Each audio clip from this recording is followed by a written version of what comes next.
All right.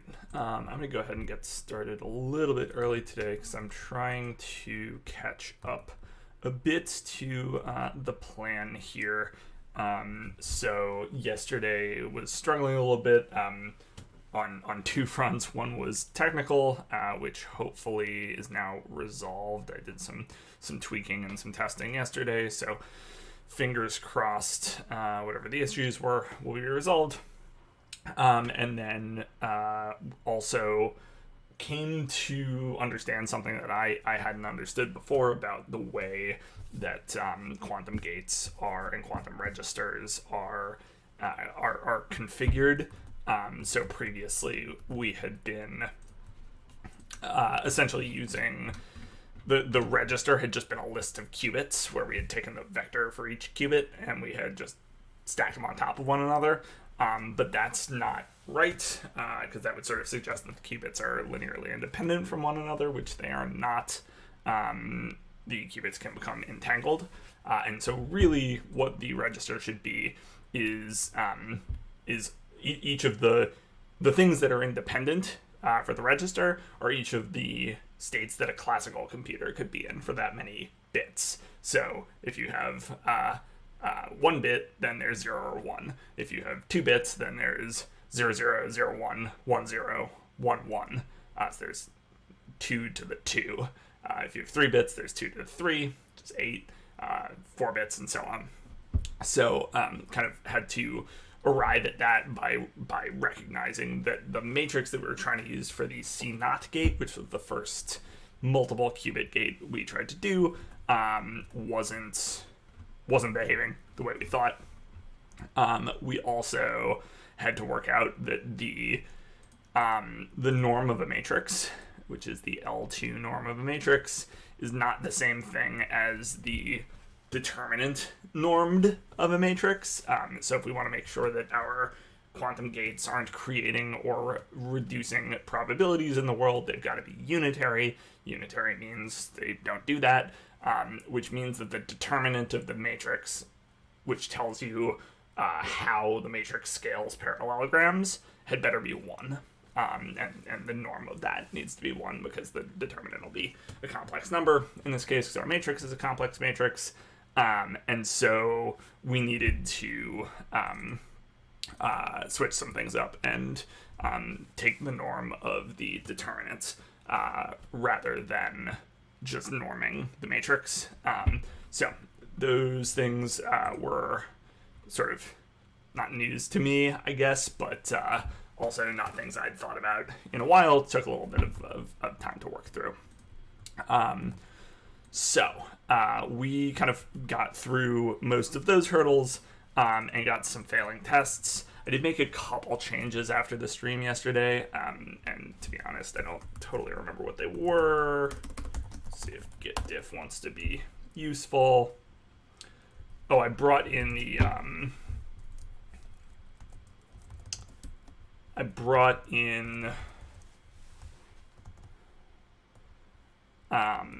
yeah, most of these were stylistic. I didn't git commit since last time, so this is not going to be useful. I did a couple of little things. None of it was really light altering.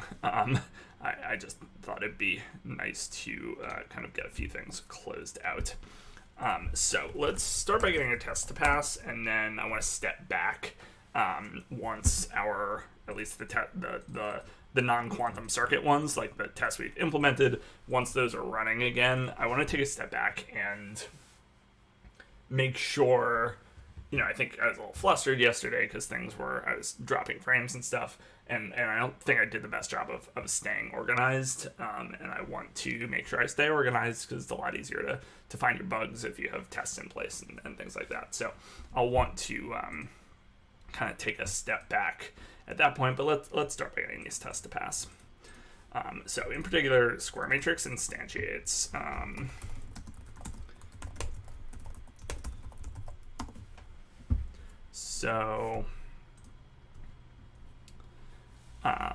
so this is failing because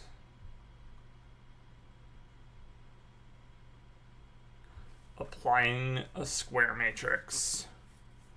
So we would definitely expect this to be passing. So we've got a bug. All this says is give me a new unitary square matrix that's 2 by 2 and has 1, 2, 3, 4 as its coordinates. Also give me the identity as a 2 by 2 matrix, and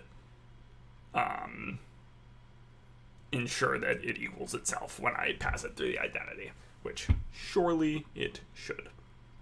So, and we're using almost equals, so we expect to be close here as well. So let's go ahead and put in the matrix just as a debug string here.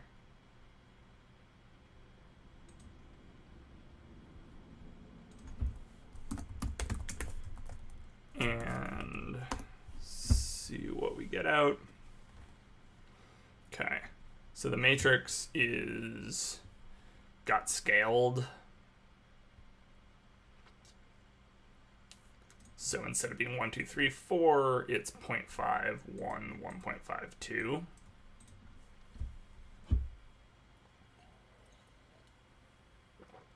And then we're hitting it with the identity. So let's do this times, I guess we'll do this times this equals this. And I seem to have forgotten how to type. There we go. And we want m.matrix. We want ID,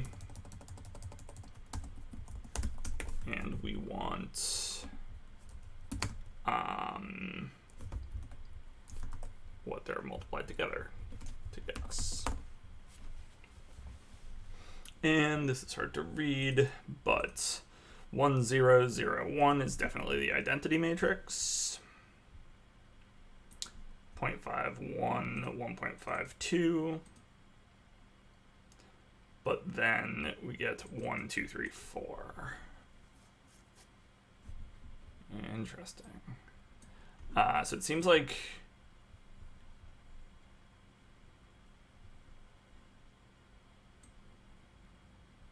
why am I? Wait, not m.matrix. Is it 1 m?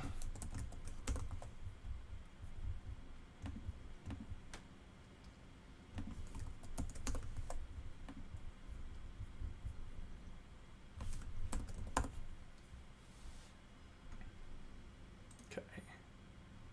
0.5, 1, 1.52 versus 1, 2, 3, 4. So why is the resulting matrix not unitary?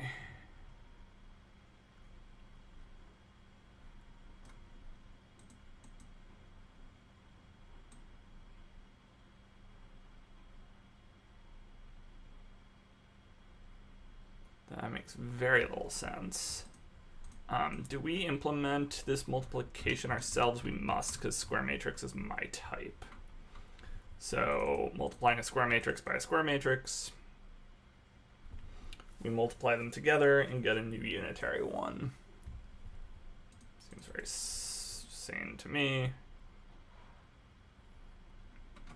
And a new unitary matrix is computed like that.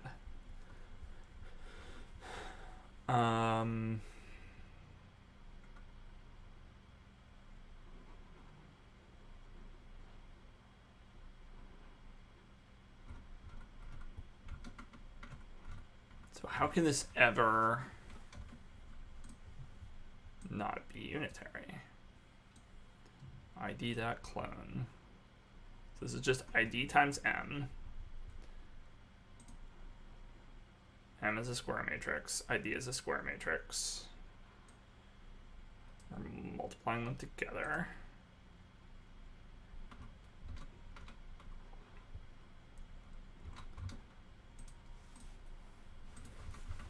How is it ever not unitary? Partial EQ.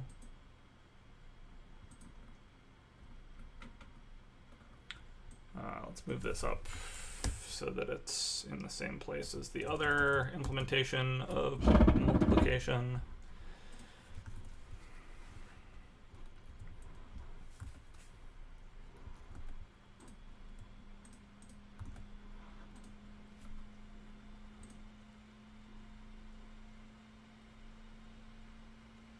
Self.matrix times right-hand side of matrix.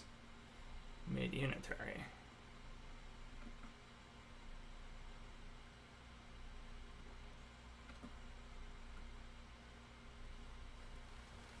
Interesting. And 1 times 4, so this suggests that the determinant of the matrix 1, 2, 3, 4 is 2. Do I believe that to be true? The determinant of 1, 2, 3, 4 is 4 minus 5, or 5 minus 4, I forget which way to go. I don't know, 4 minus 6, or probably 6 minus 4. 6 minus 4 is 2. Okay.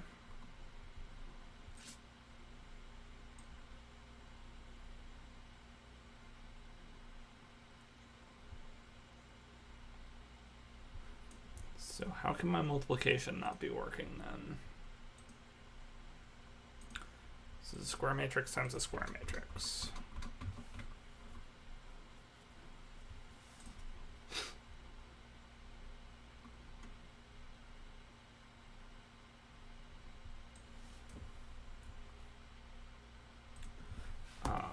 Just gonna do result.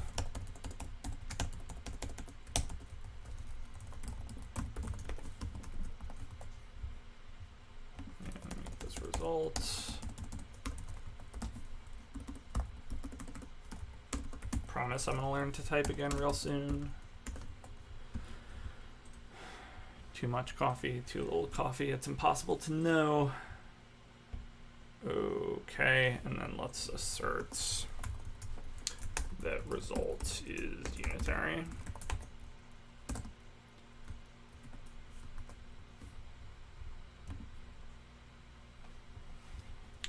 And we'll just go ahead and implement that.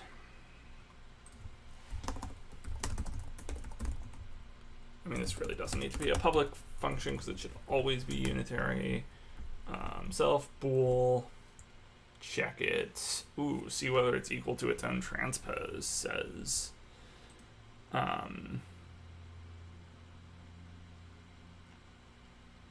Says GitHub. Sure.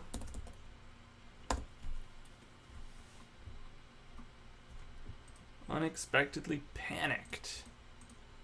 This is not the first time I've hit this.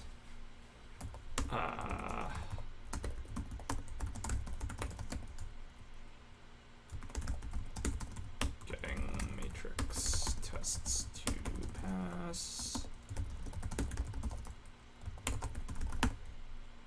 And let's push to GitHub. Let's get clean.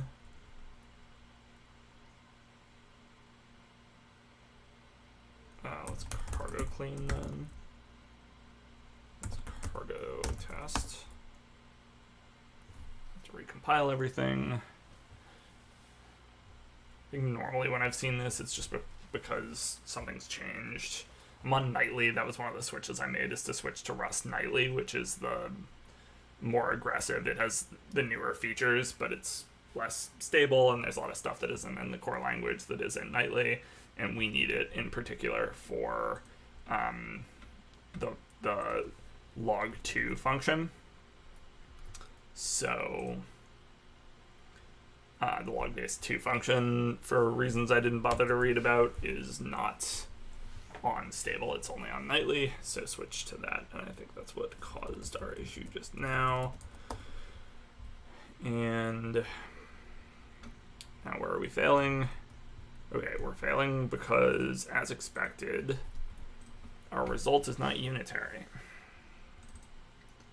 But how can our result not be unitary? ID times M.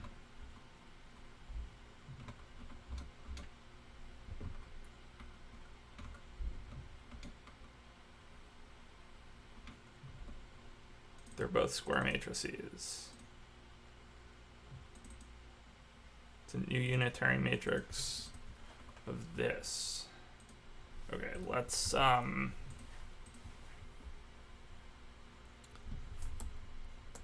a moment.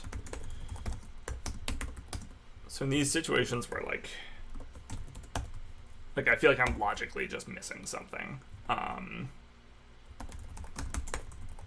Right, I'm not understanding. Oh, cargo check is losing its mind.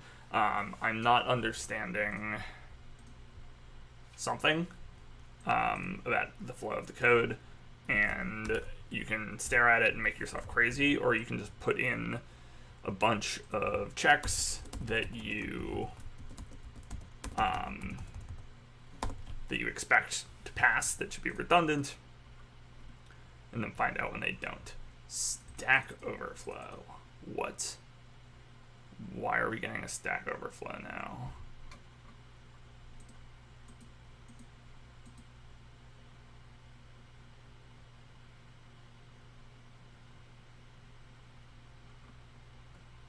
To return.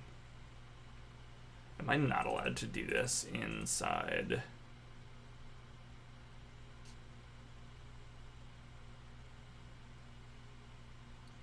Maybe I'm only allowed to instantiate a new self.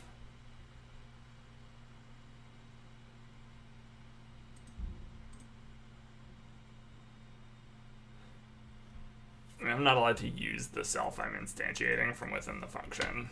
I think that seems to be likely to be a problem.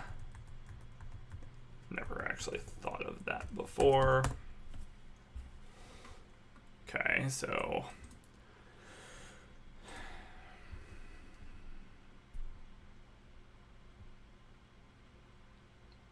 new unitary determinant norm 1 over that. Take the matrix and multiply it by the normalizer. Do I need this? Will it really not let me multiply by a real number here? I'm sure there are good type reasons why I'm not able to do certain things I want to do in an algebra, but it doesn't feel great ergonomically.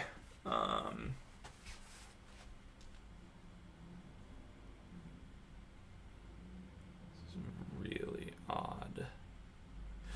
Okay, let's pop out normalized matrix.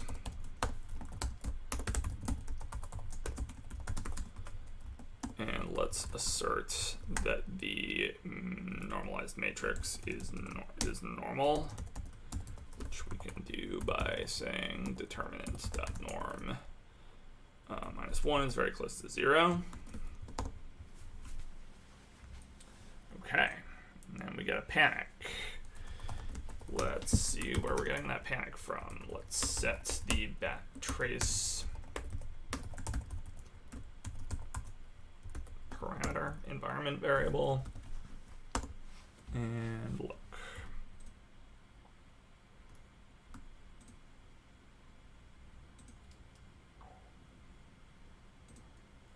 Okay, so during multiplication of ID times clone,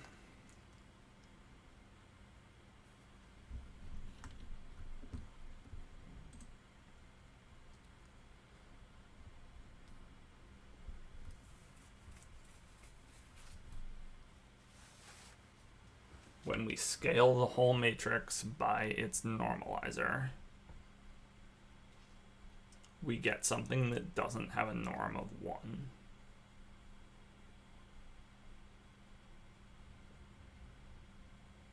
Oh.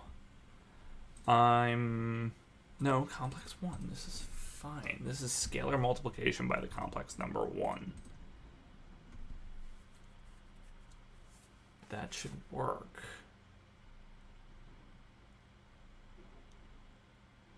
Is there some other matrix function? Okay, so I'm allowed to say scale. Surely this is just, oh, and it takes a real number. Okay. Surely this is the same thing. Yeah, it's the same thing.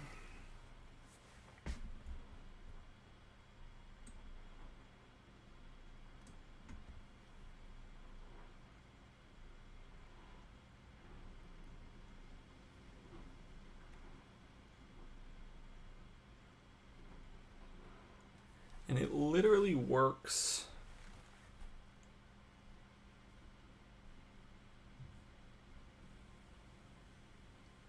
The weird thing is that it works the first time we call new unitary also.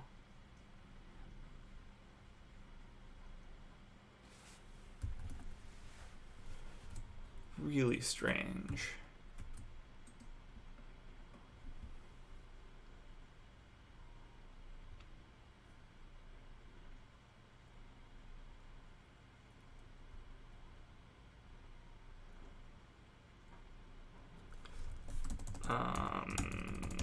Absolute valuing this doesn't matter because it's already guaranteed to be positive.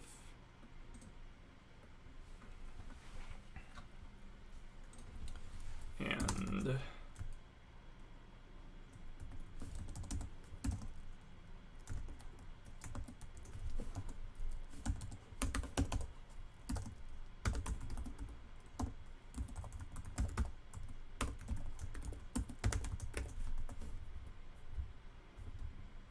interesting that this doesn't yell at me about moving the value either.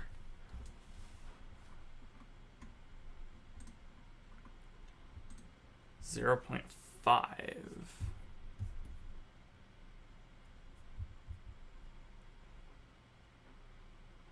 Wait, what? It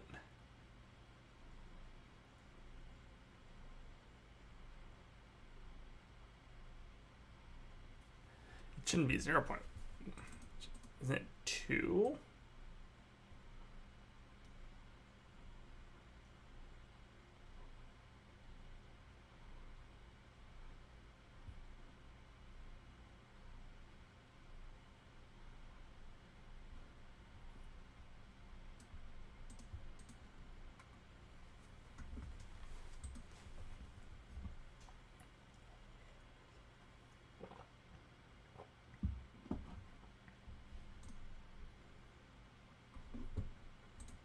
Is this still the same call?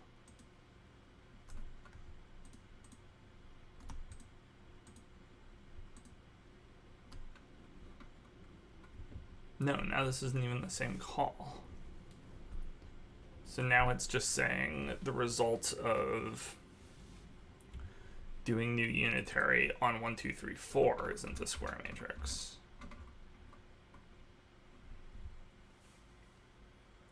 Normalizer.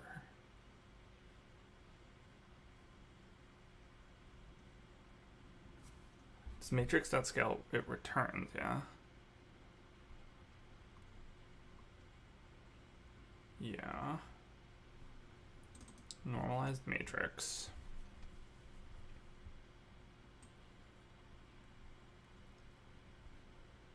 So it's 0.5 now.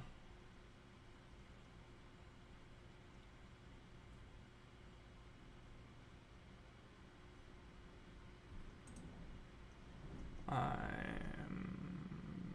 so confused. Okay, let's step through this function and see what's going on.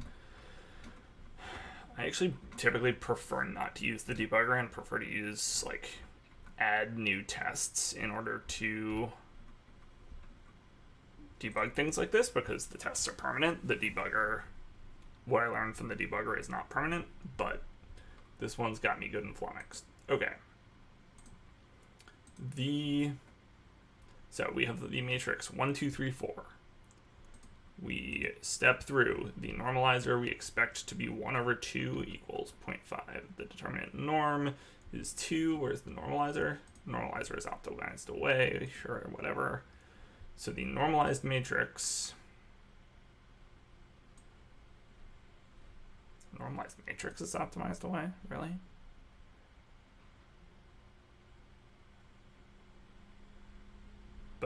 normalizers here. Okay,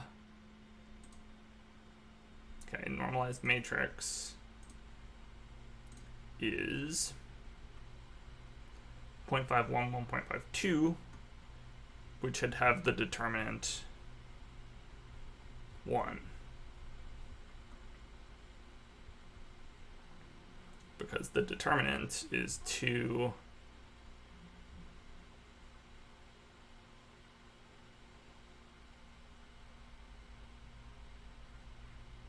Wait, 2 minus 0.7. What is the determinant?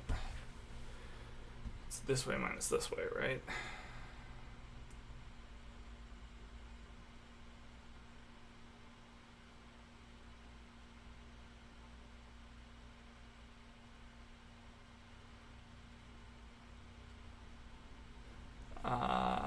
Something seems off.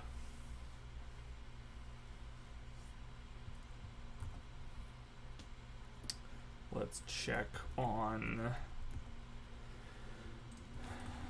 the definition of determinant real fast.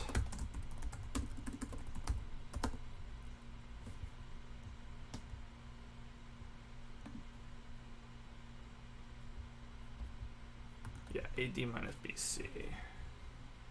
Okay, so AD is 1 and BC is 1.5.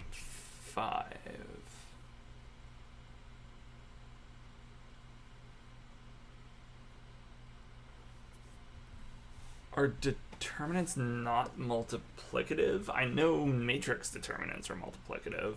So the determinant of, like, if you have A times B equals C as 3 matrices, then the determinant of A times the determinant of B equals the determinant of C.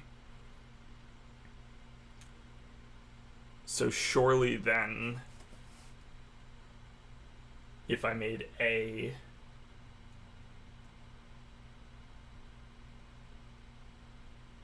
oh, it's not, because the determinant of, like, 2 times the identity matrix is just A times D, which is 4. Determinants aren't multiplicative like this.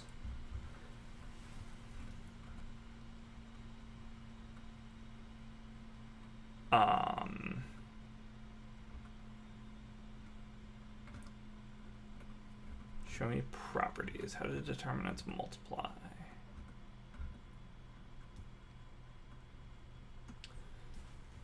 Okay. Determinant of C times A is C to the n determinant of A. So if I want to know what I need to scale by, I need to raise it to a power.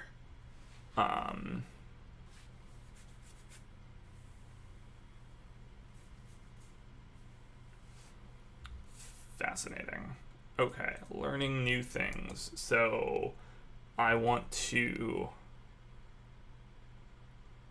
get the determinant of C times A to be 1. So I'm going to divide by C to the n. So I need dot power of matrix dot size rows and rows. That works. Also, let's assert that matrix is square. And what's wrong here?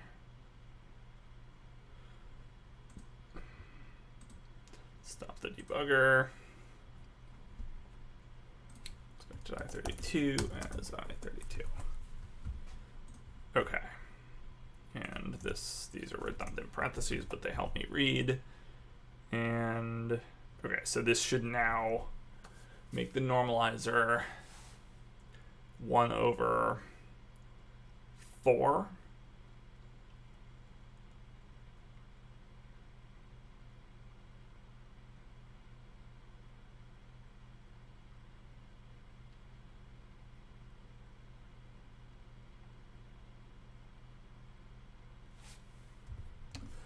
let's write this out. Determinants are homogeneous, meaning that determinant of C times A is C to the n determinant of A, where n is the dimension of the matrix. Therefore, to make that CA equal 1, we want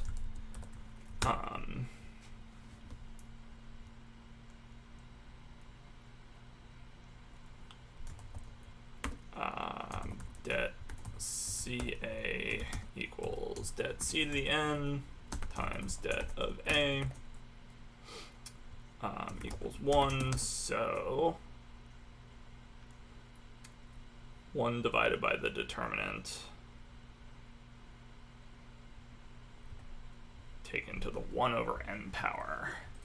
So this needs to be 1 over matrix n rows, this needs to be pow f, this needs to be a float, and this needs to be an F32. Okay. That is to figure out what C is, which is the normalizer. We do 1 over the determinant raised to 1 over the dimension squared. Okay. Did we do that correctly?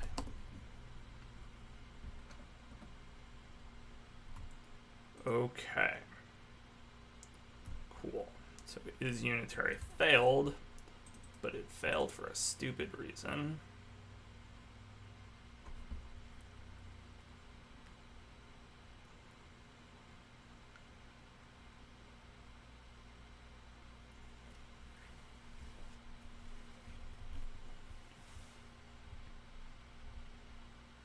Let's just do this directly. Self.matrix dot determinant dot norm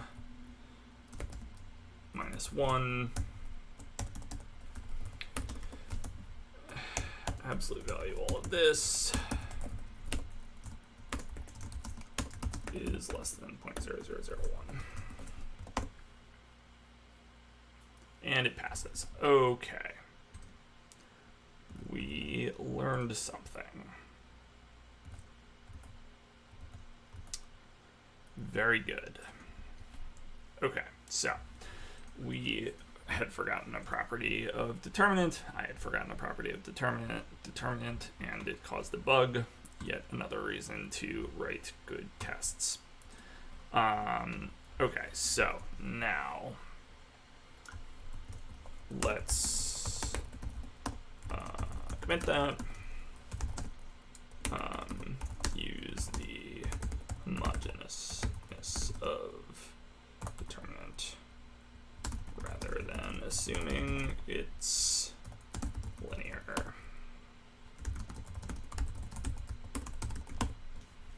Okay.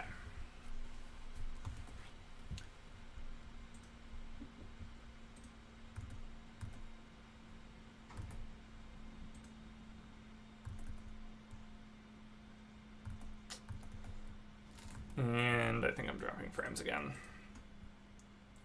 So my fix yesterday did not work. That's disappointing. Okay, well, we'll keep chugging away, and I will debug that after the session. I put in a whole new repeater and everything.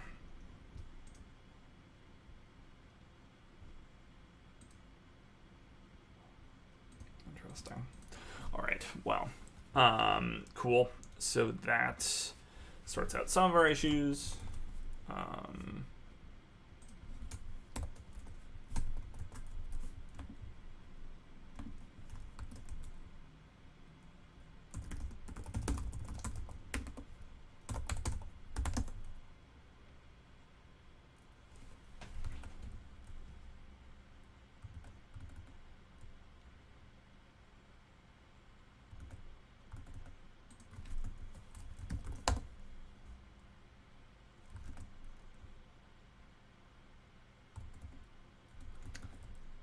Okay, looks like we're back. And let's card the test. Okay. So the other test that we expect to already be passing is this one.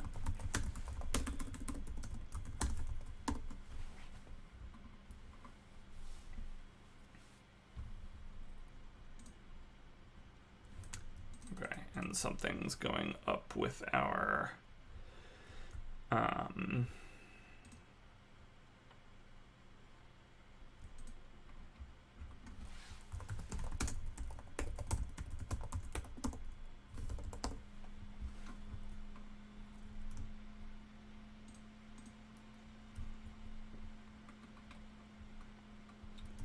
so somewhere in here, we're not using the right sized result.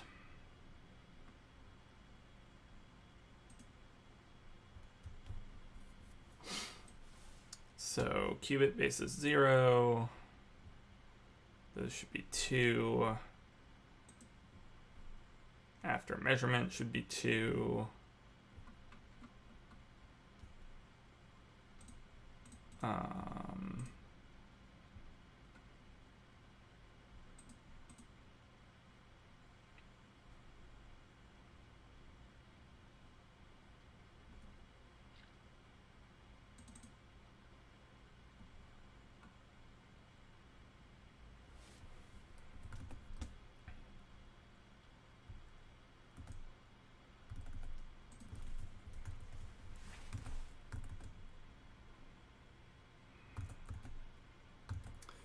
And my stream seems to be totally down again. Step away for a moment and check on that. Excuse me.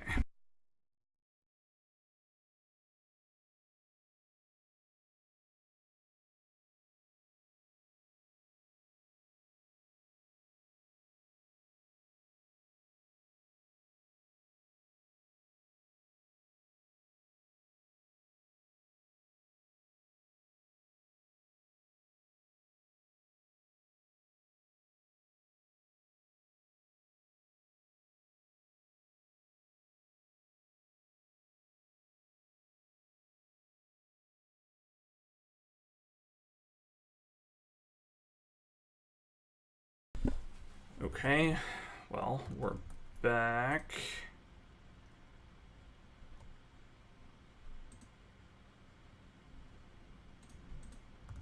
At least OBS thinks that we're back.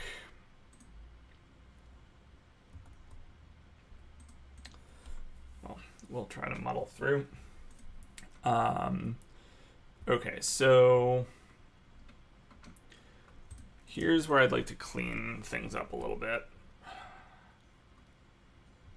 So the length of a quantum register should be 2 to the n.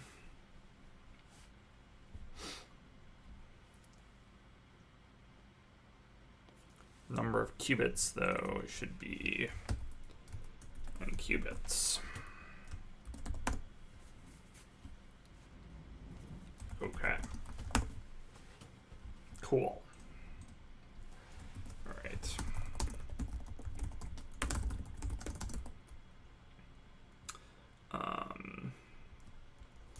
Return the correct number of qubits from a measurement of a register.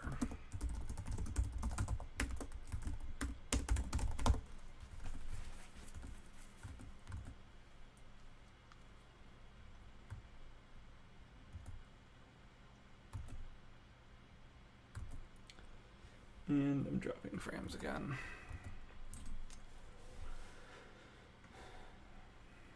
Okay.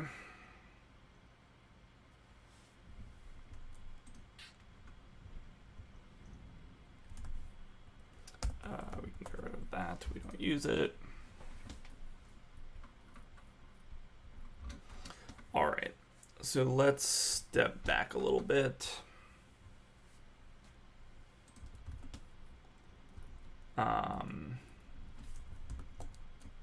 Just close a bunch of things.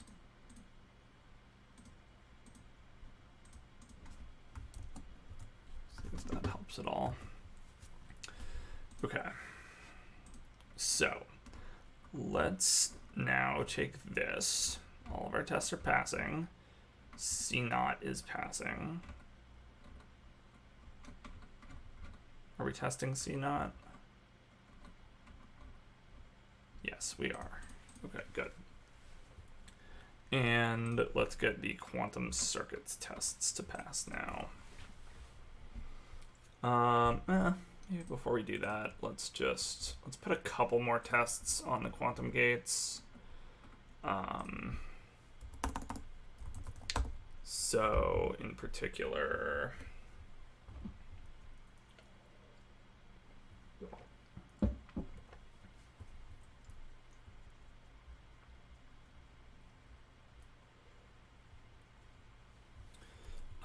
test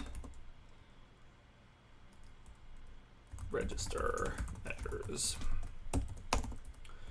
and let's say let register equal quantum register and new,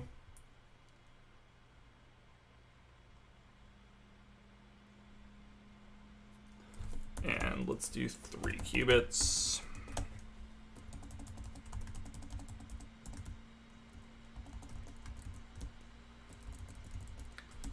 Let's do basis 0. Let's do basis 1. And let's do basis 0 again, just for kicks.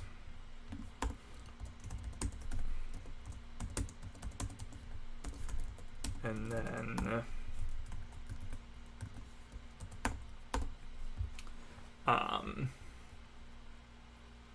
and let's assert that the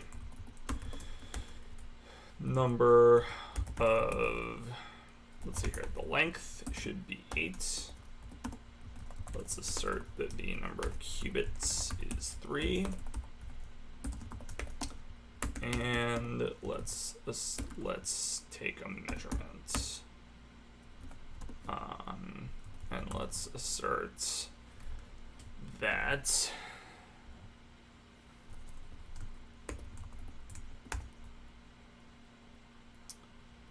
zero one zero should be 010 is 3. Oh, 010 is 2 in binary.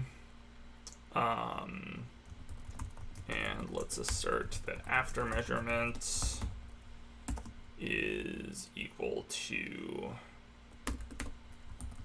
almost equals register.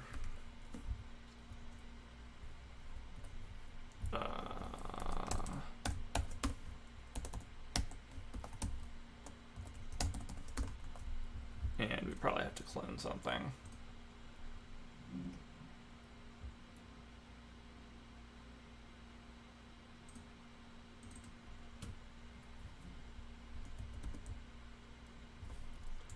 New, can we do from vec?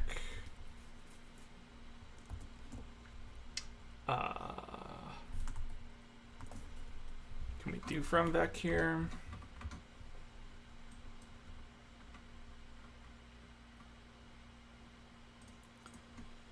New normalize from vec normalize.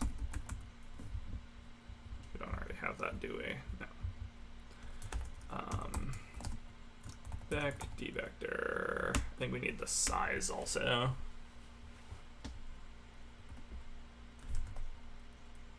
Do we? Nope. Guess we don't.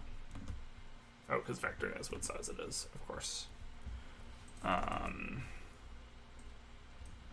And from vec normalize.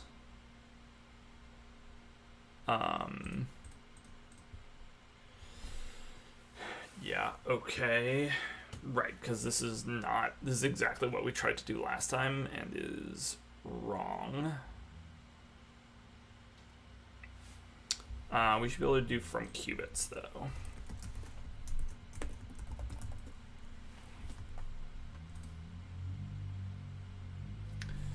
Not quite. Not quite. We can just do from int. And we can do 4.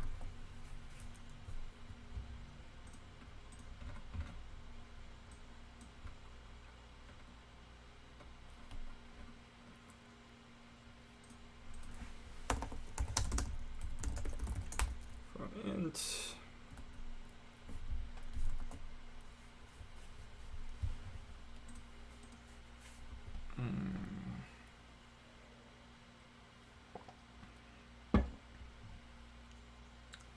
And so the register is going to be, what do we need to give it a size also? Yeah, we do need to give it a size.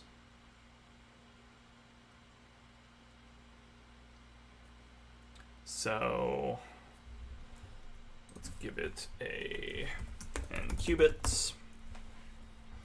Let's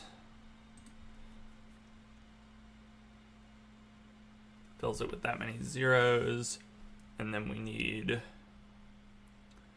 a 1 for the let's see here, n qubits. Let size be 2 to the n qubits. Then we need this to be size, and then it's just the value gets to be complex 1. That looks right to me. And we just need to assert that value is less than size.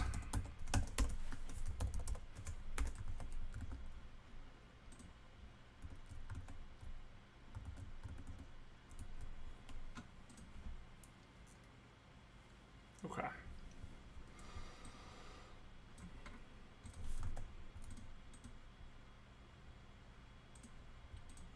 From int, let's give it 3 qubits. Product test register measures.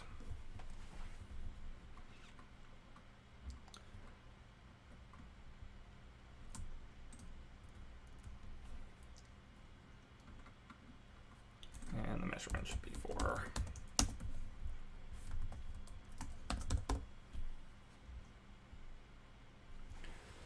Okay.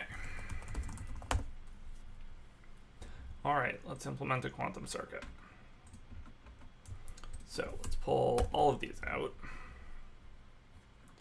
And let's see if we still like our implementation or our design here.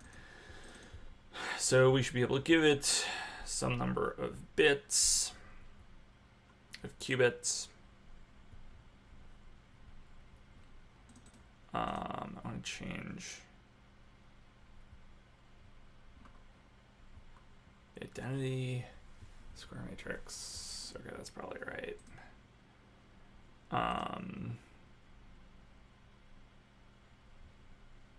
That should be in terms of qubits. Okay, so we should call this n qubits.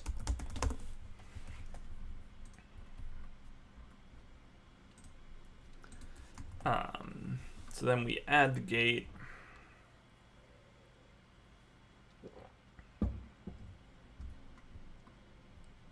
But when we add the gate, we need to give it a position to add the gate in also. And then we run it and we get some results back.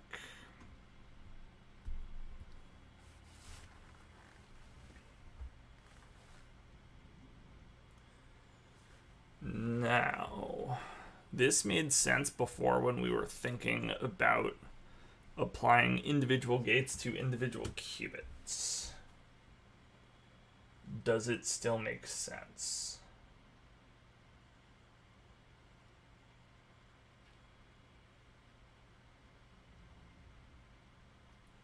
I think intuitively it does still make sense, but the math is more complicated than I thought.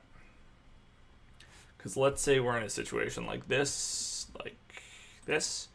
where we now have a 2-qubit circuit. That's 4 complex numbers. It means we need to construct, if we're giving it like a Hadamard gate in position 0, we need to construct the matrix that applies only to the states that we care, only to the subspaces that we care about, and not the others.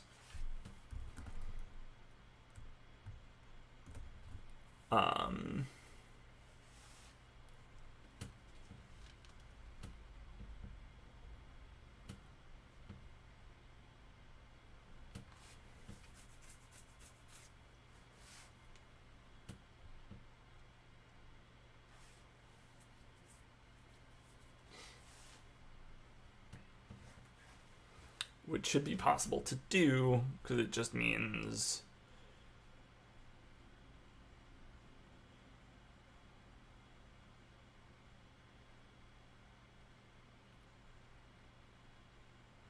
but we have to work out what it is, which is a little bit tricky.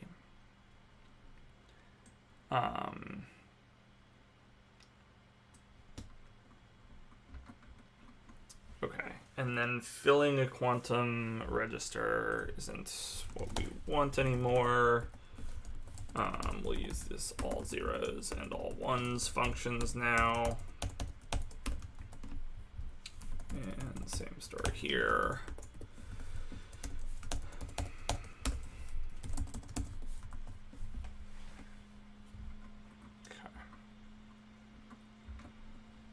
Okay, but let's implement this. I think we're ready. Okay, pubstruct, quantum circuit. It's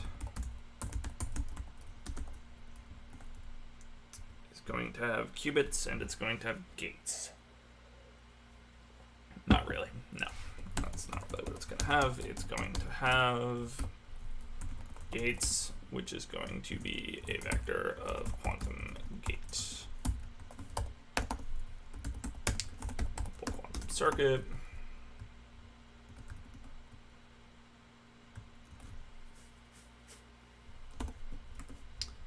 And pub function new and qubits should be the U size. Gates will be empty. Adding a gate will not be as simple as just pushing a gate onto it. We're going to have to convert it into a gate that operates on the right things, on the right bits. And running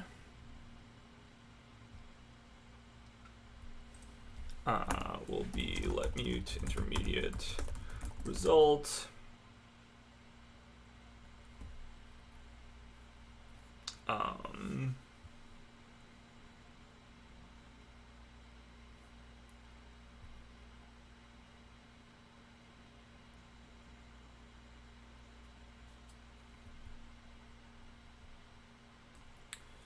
Equals, it really doesn't matter. Register.clone is fine. And then it's intermediate. Oh, actually, I guess we're okay here. Register equals this. I don't want to mutate the register.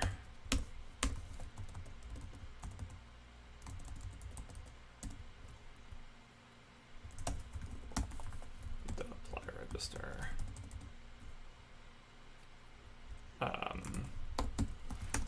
Let mute intermediate register be register.clone. And then we can just do this and return intermediate register.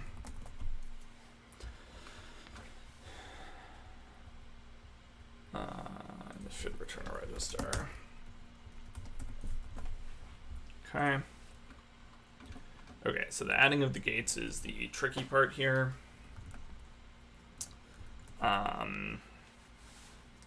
So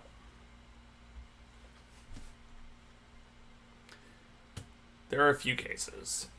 So in the case where the gate is of the same dimension, so one thing we can immediately do is assert that gate.getN qubits is Oh, I need to know n qubits.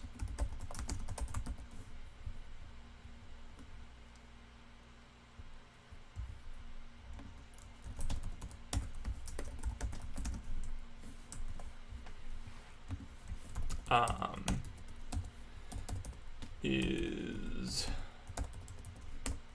no more than the total number of qubits.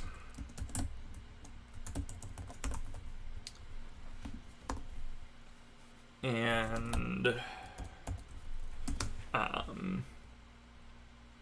initial qubit U size,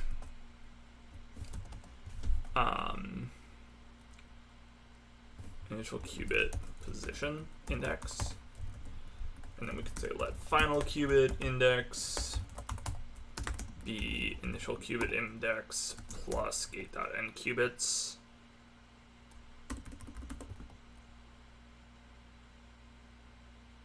-1, is it -1? Yes. Okay, but really what we want to say here is assert that qubits is less than or equal to self.n qubits. Should it be strictly less than? If the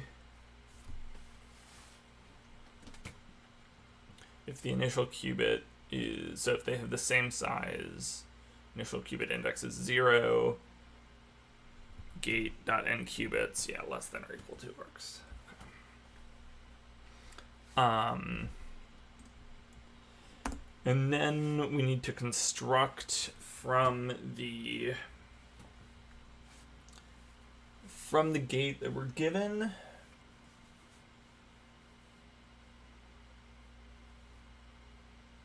we need to construct a gate that we can apply to the entire register, which is to say a gate that only operates on the subset of qubits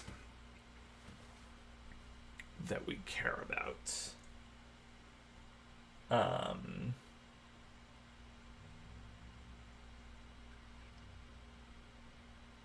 do we do that?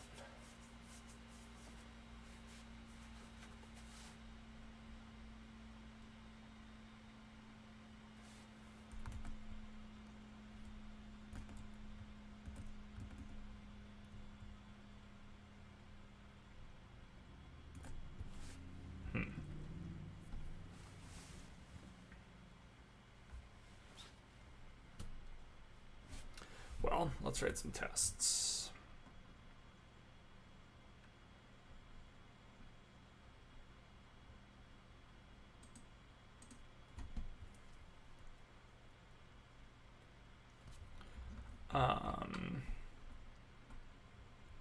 Also, run can be on anything that implements into quantum register. And then we can .into.clone.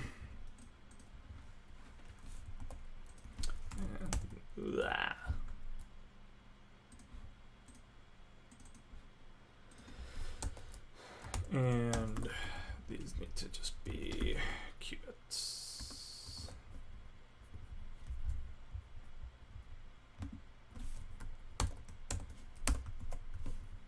Okay.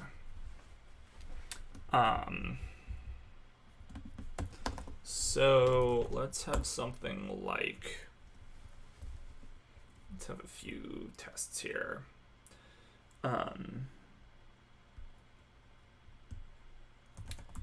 Gate expands, something like that.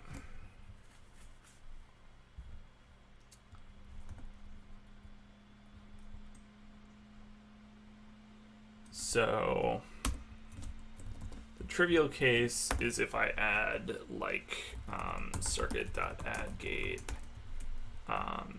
quantum gate, identity 2, 0, then circuit.run, quantum register, all ones should get me back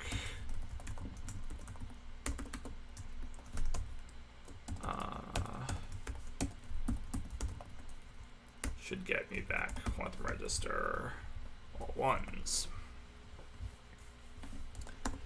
If I add Hadamard gate to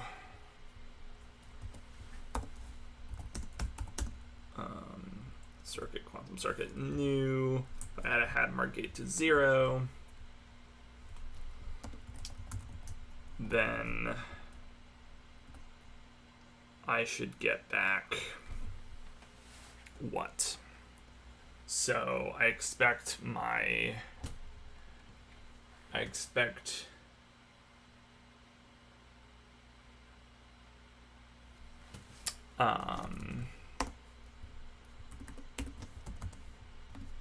we have 4 cases. We have 0, 0, which should get mapped to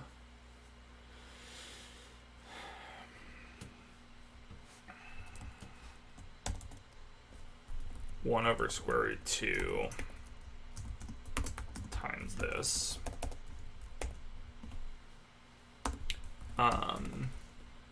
0, 1,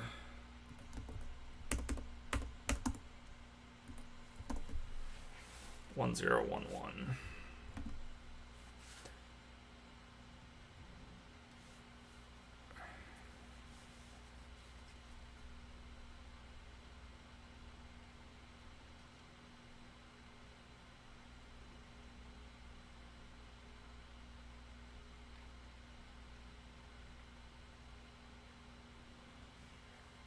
In other words,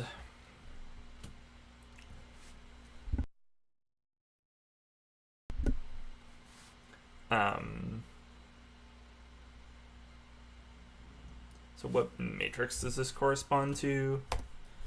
This corresponds to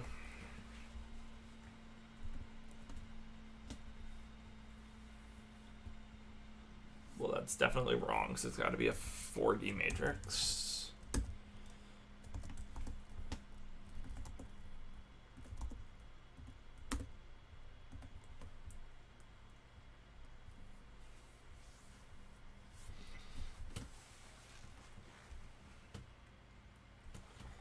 So 0, 0 would go to 1 root 2.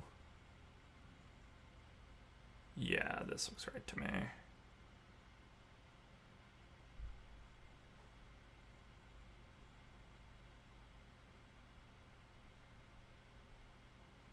This looks right to me.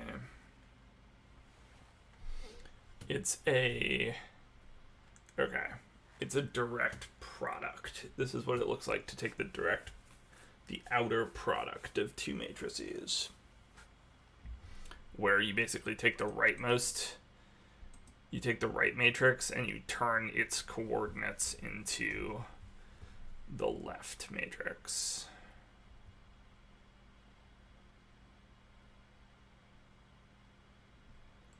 So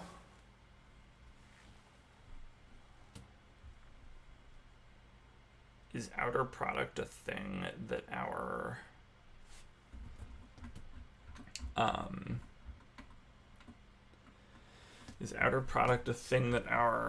matrices know how to do? Let's see. If not, we can implement it.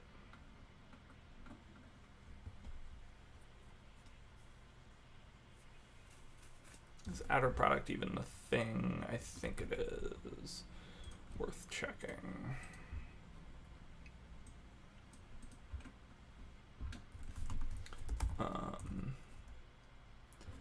Outer product. It's the matrix representation of it.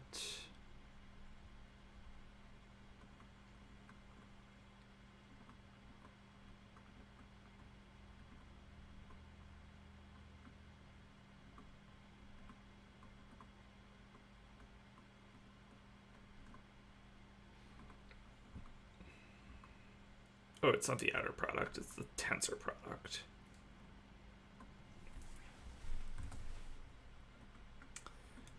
Tensor product. Okay.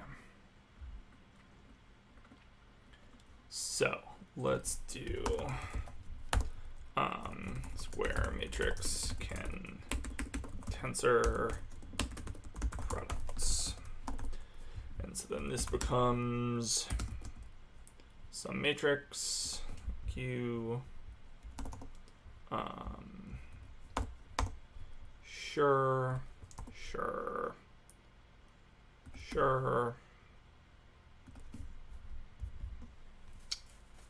They're not equal to one another though if we tensor product it with the ID.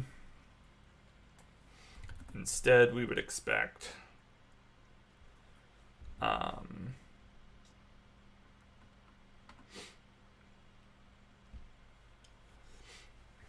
which one do we care about?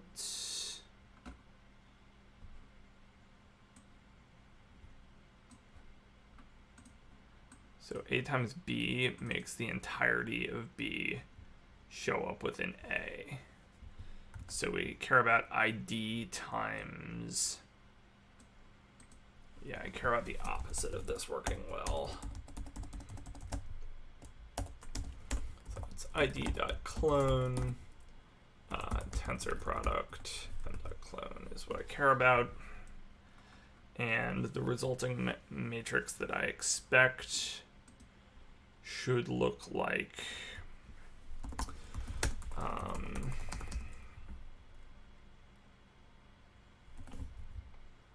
square matrix. It's 4 by 4.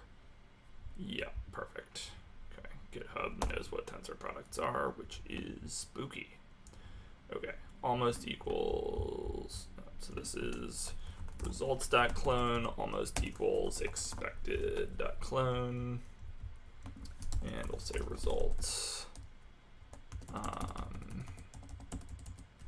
say ID times results is ID dot. Wait, results is the last thing. ID times matrix is result. Okay. And tensor product isn't a thing we can do yet. We know this. This is fine. Let's implement it somewhere in here. Tensor product, self, other. Oh, nice.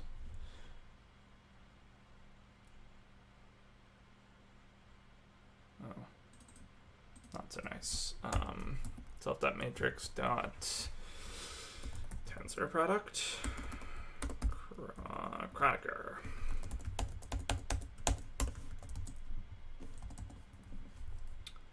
Dot matrix dot clone. Where does it take takes a reference? Okay. And what do we think about that? It passed. Okay. So now we want to play that same game with our quantum gates. So we would like, not with our quantum gates, with our quantum circuits. So we want, in order to work out what the gate is,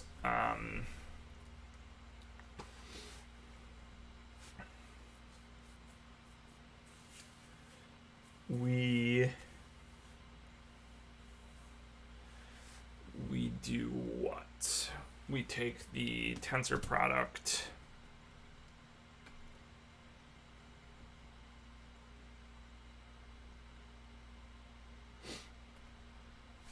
so what would it be if we did the opposite thing?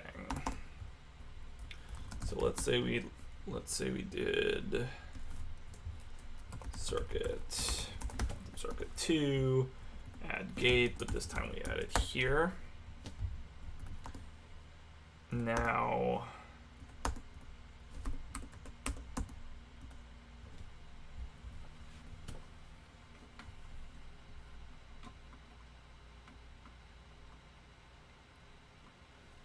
This time we get the pluses and the minuses in different places. And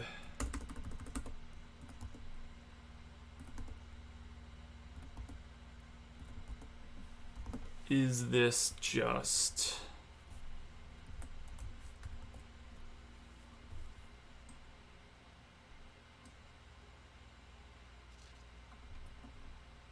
by the way, this isn't right.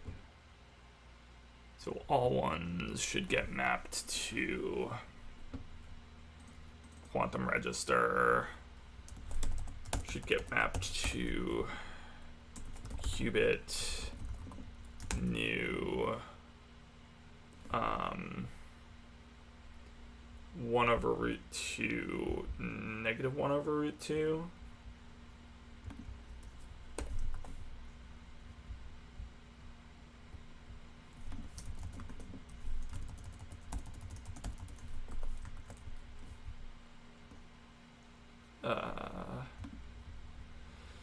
Can't do it from mixed.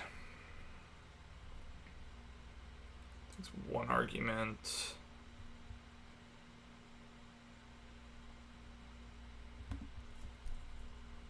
So this is D. Do I have a qubit from Vec? I'm gonna implement that. Okay, and then this is going to be the same situation, but it's going to be with some sign differences. It's going to be 0. Oh no, it's going to be really different. Okay, 1, 1 should map to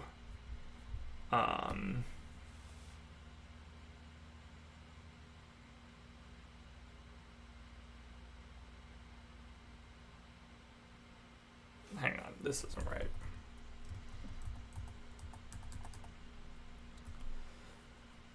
This isn't right. It's quantum register from Vec, normalize, and then the Vec is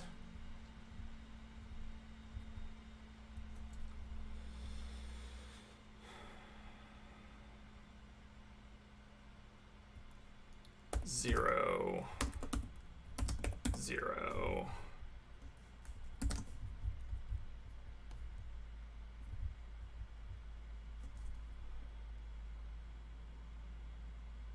One over root 2.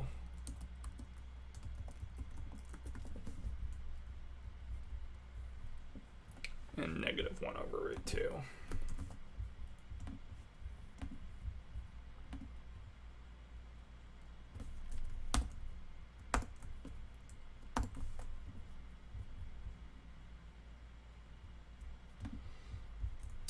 And these all have to be complex.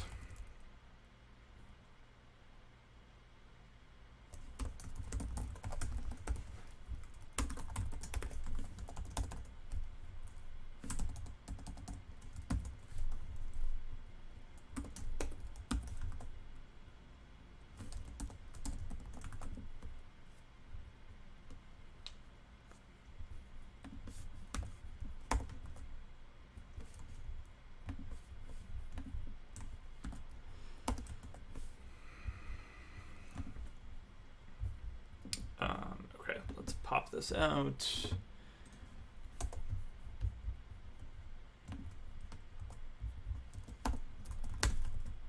And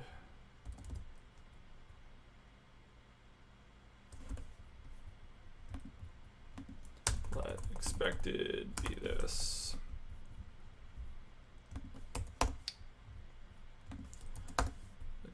A fair amount of syntax in here, which is slightly unpleasant. Okay, it's a quantum register which has 0. Can I drop these now? Yes. Okay, 0, 0. Complex 1.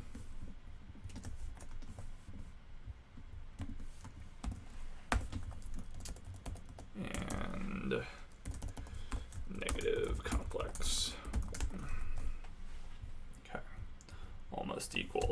expected. Close the parens. Okay. Making progress. And last but not least, we expect this to be 0, then this one.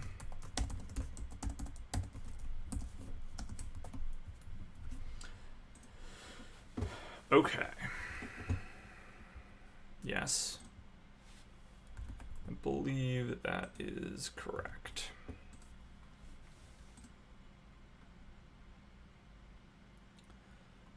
So now we just need to work out. So this guy here is ID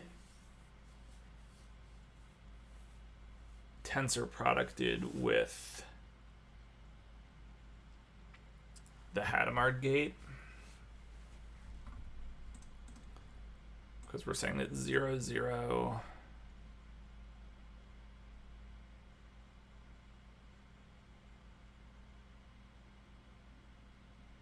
wait, oh shit, this is wrong. These are backwards. These are backwards. If we Hadamard the 0 gate, we should get a mix of 0 and 1. These are backwards. So let's reverse this.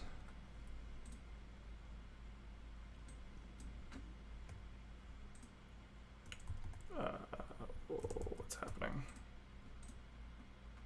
We can just do initial qubit 0, initial qubit 1, and then move all of this up to here.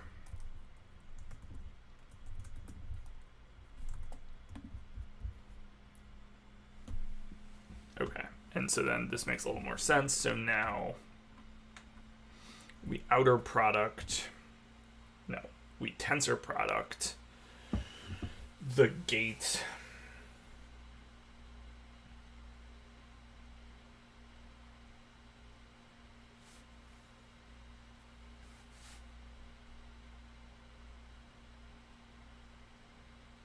with an identity that's of the right size for the rest of the circuit.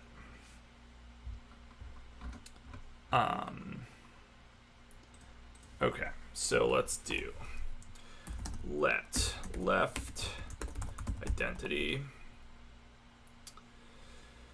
be identity initial qubit index.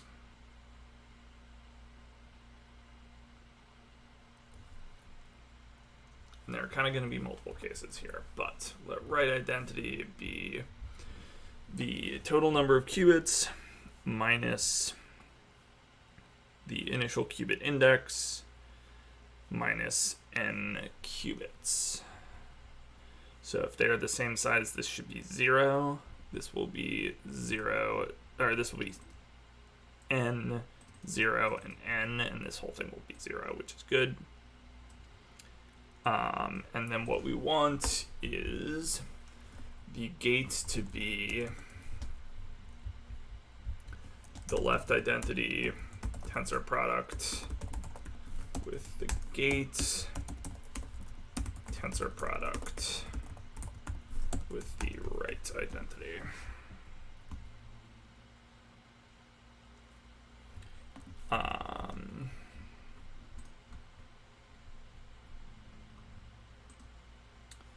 And that means it needs to be implemented.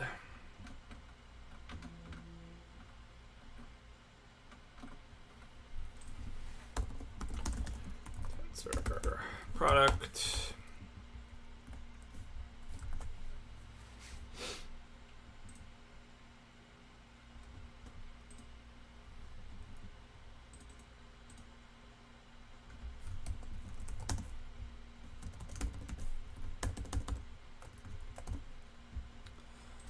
Okay.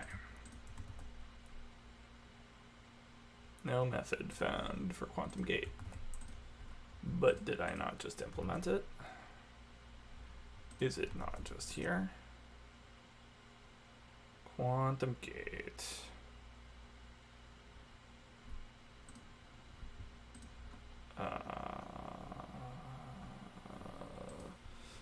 Tensor product. Oh. Self.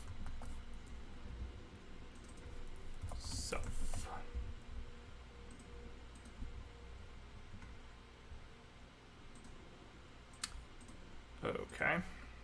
So the issue is if identity has an n qubits of 0, we're gonna panic.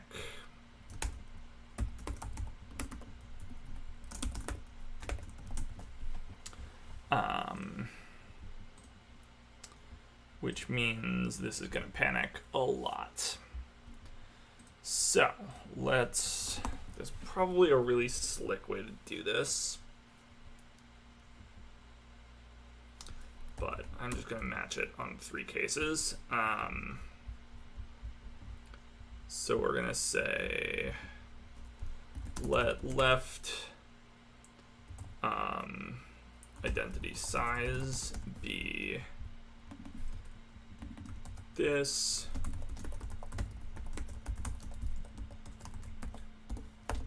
Let right identity size be this. And then match on left identity size or right identity size. And we're going to have 3 cases.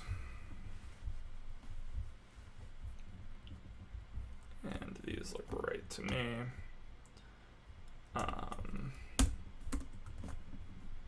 So we will push B. This is really hard to read though. Let gate equal. And we'll get rid of this.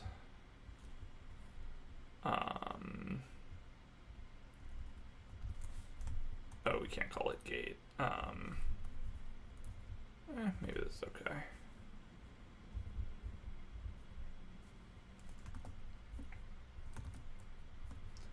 Maybe this is okay.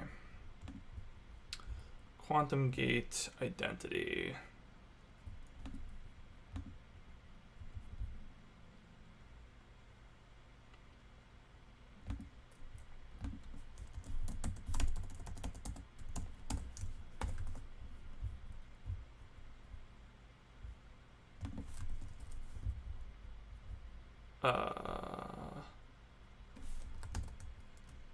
This is not quite right.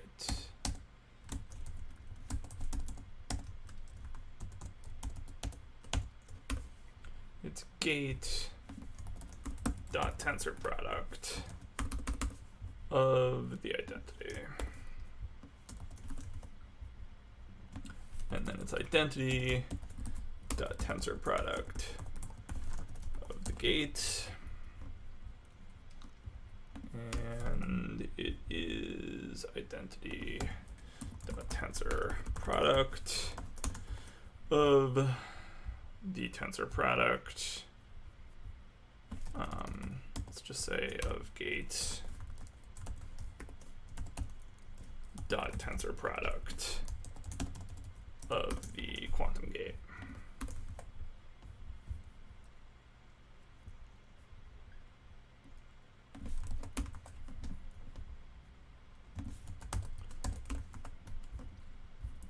Okay.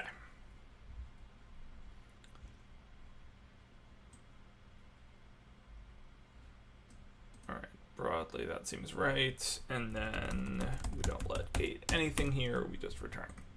No, we don't return, we push, but that's what we're doing, we're pushing. Okay. Very cool. Let's see how we did.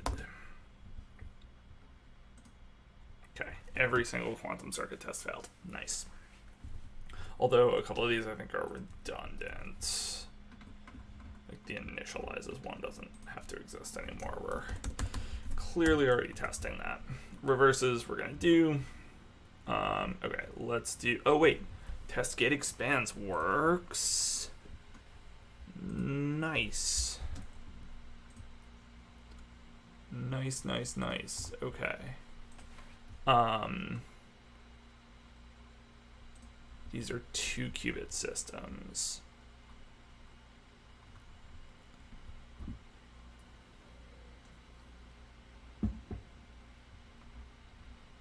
Okay. So then, okay, and the trivial one is passing? Yes. And the serial one is not passing. Okay. Where is it failing?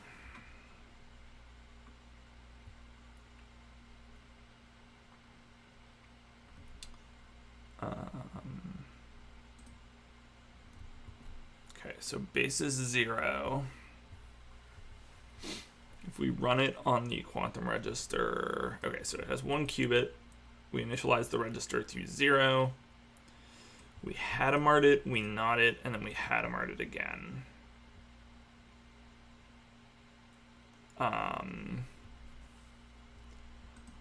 So to my mind,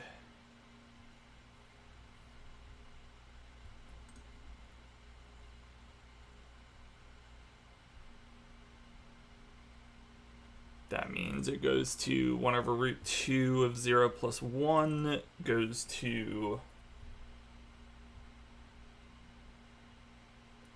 1 over root 2 of 0 plus 1 goes back to 0, I think is the issue.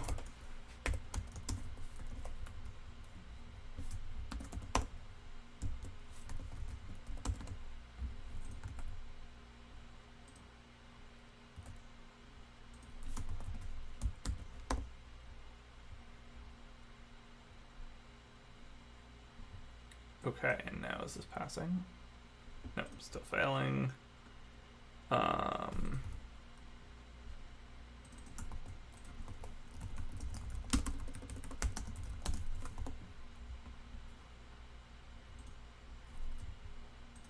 where's it failing now? Okay. So basis 1. Basis 1 is going to get a -1 introduced to it, I think.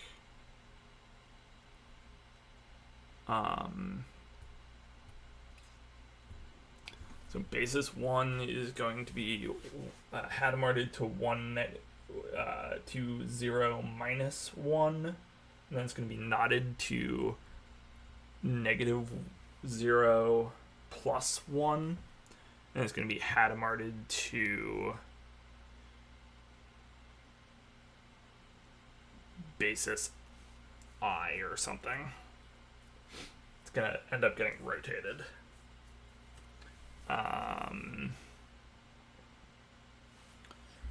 Which is what? Which is new.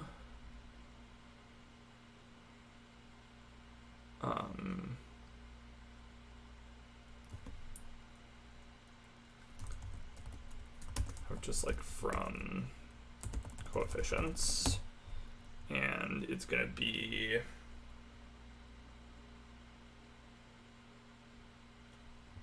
negative, let's see here, it's going to get Hadamarded to 0 minus 1, and then when it gets unHadamarded, it's going to go to like I times 0 or 0 times I. Probably, I think it's going to be complex 0 and then complex, is I a thing? Complex I. Or complex 0, complex -1. Probably complex -1.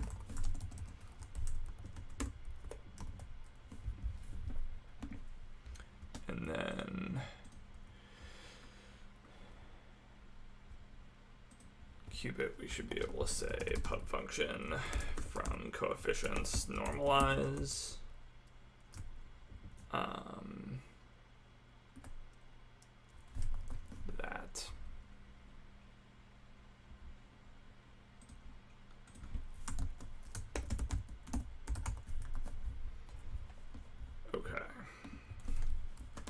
that do any better?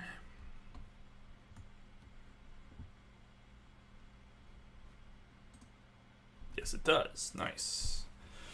Okay, and then this one is going to be something complicated. So this is starting Hadamarted. So we Hadamard it and we get back 0. We then not it, and so we get back 1. And then we Hadamard it again, so we should get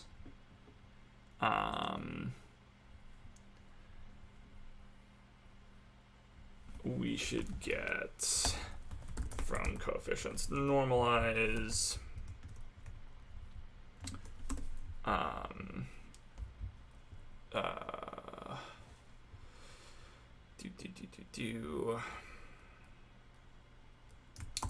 complex 1 divided by the square root of 2, complex 1 divided by the square root of 2, except this one needs to be negative. Okay. Making progress. And then this one.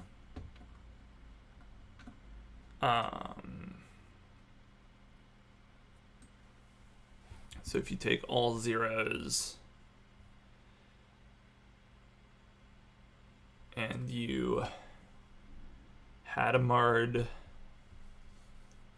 both the top and the bottom, and then you C naught. Ooh. Why don't we just, rather than having this, doing this as a huge headache, let's do it as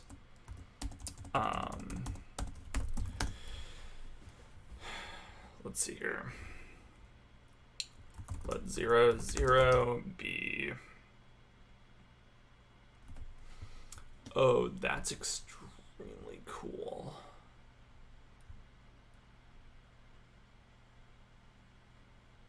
It's not what I want. I mean, it is kind of what I want, but quantum register, basis 2, 0, and then we can do 0, 1, 1, 0, and 1, 1, and then we want 0, 0 should be, so we Hadamard 0, 0 on both, and then we controlled not it. I have no idea what that's supposed to be equal to, if I'm being honest. I'm very skeptical that GitHub does either.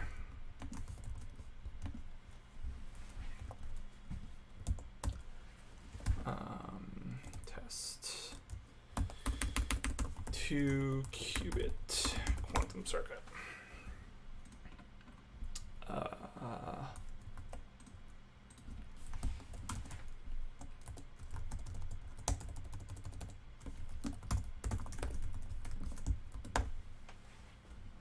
Yeah. Wouldn't have thought so. Okay, let's just output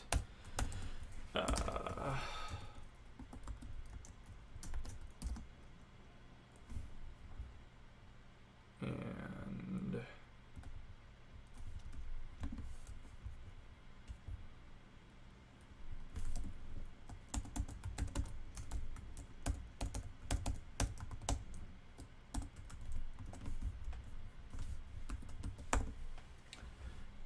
okay, failed, and where are we failing? Okay, so the very first one, so we're putting in 0, 0, and we're getting out 0.5, 0.5, 0.5, 0.5. Do I believe that? Well, if you Hadamard 0, 0, you get all 0.5s. If you not them, you get, or if you controlled not them, sure, I believe it. I believe it.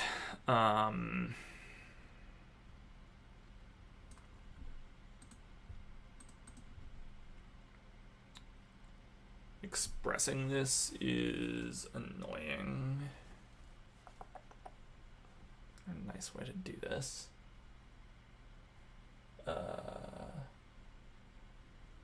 let's see here. It should just be the same thing as doing 0, 0 Hadamarted.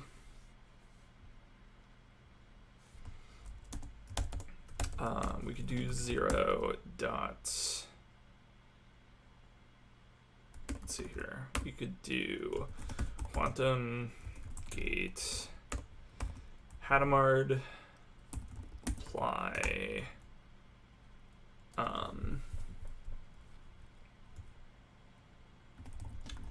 qubit basis 0.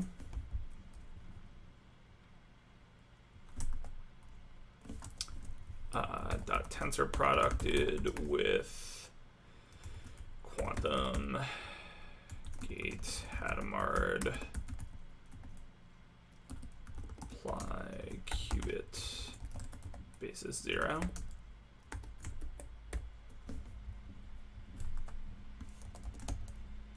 Get rid of all this. Why can't I tensor product? Oh, because it's a quantum register. Sure. In principle, we should be able to tensor product a quantum register also, though.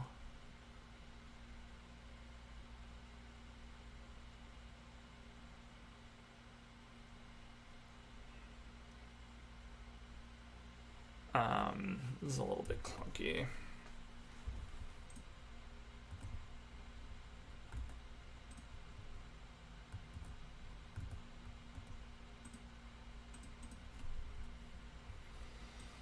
Little bit clunky.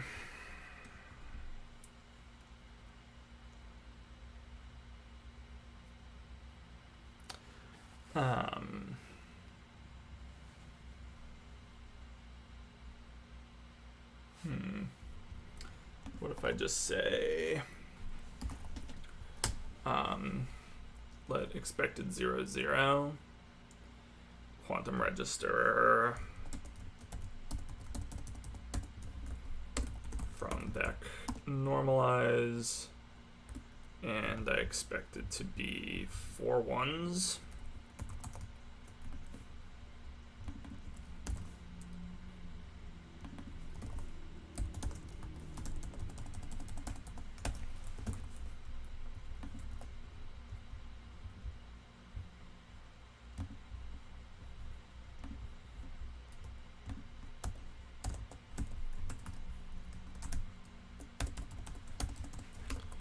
Expected 0, 0.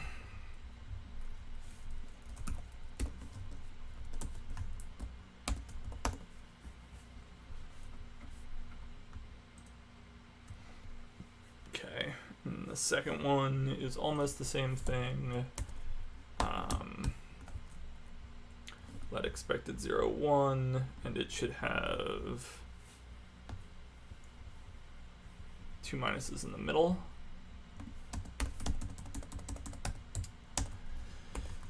I'm really not verifying that this is correct. So if I put 0, 1 in here, then I get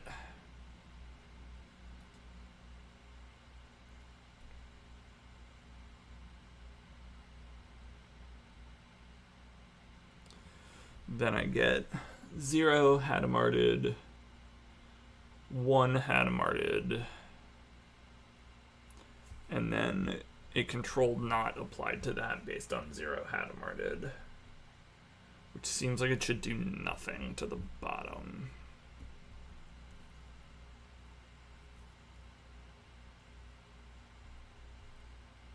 Which is not what I'm getting.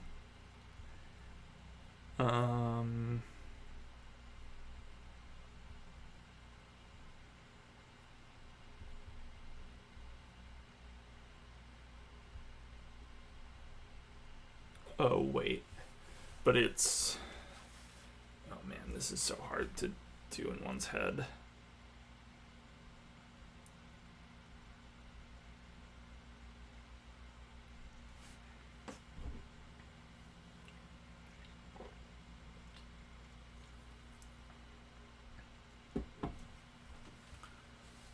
So...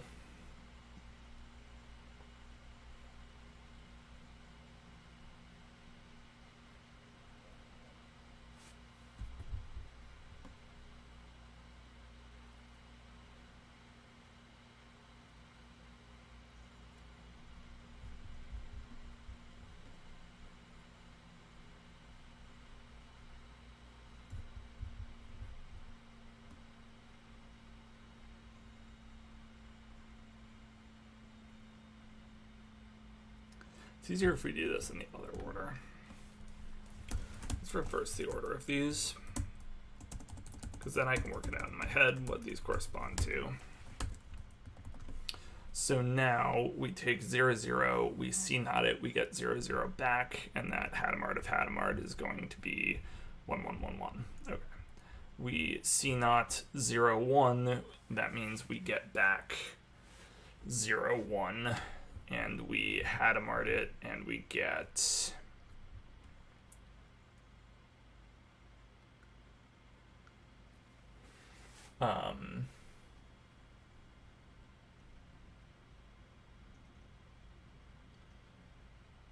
it's 0, 1, and we Hadamard both pieces, so it'll be 0, 0 whenever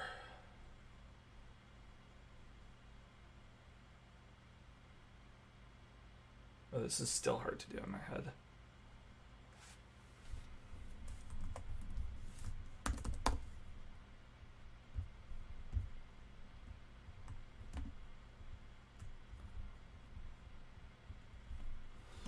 So it's going to be 0, 0, 0 with phase 0.5.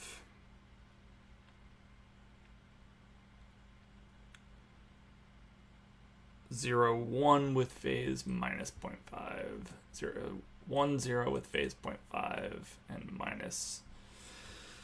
How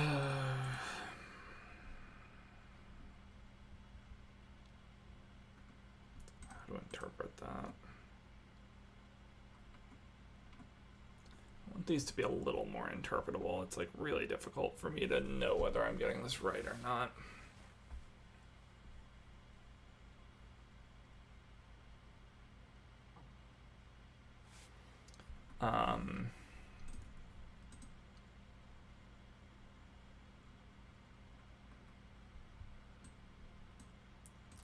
All right, let's put these in, but I also want to put in a better test. So this is minus, and then this is almost equals expected whatever this is, and then let's get rid of all these. Do we want to get rid of all these?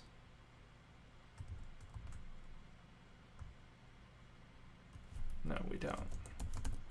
Why did I get rid of it up here?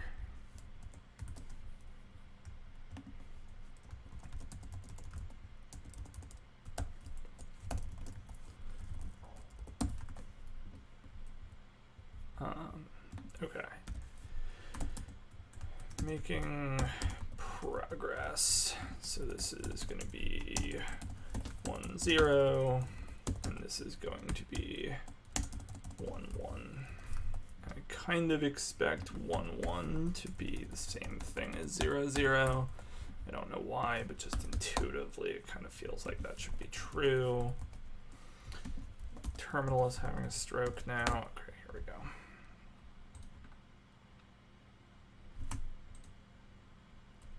So this is minus, minus.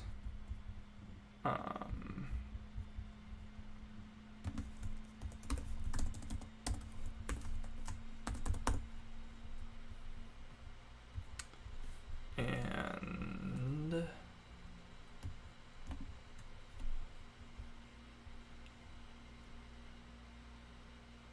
interesting.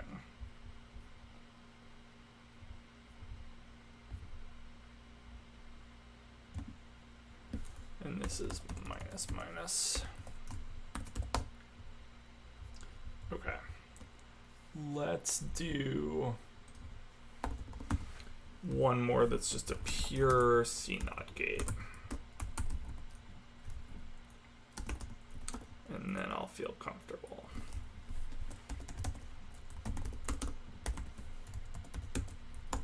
And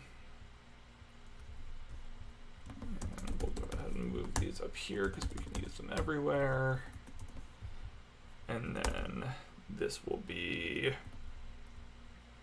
assert that 0, 0 is almost 0, 0, assert that 0, 1 is almost 0, 1, assert that 1, 0, yeah, that's correct.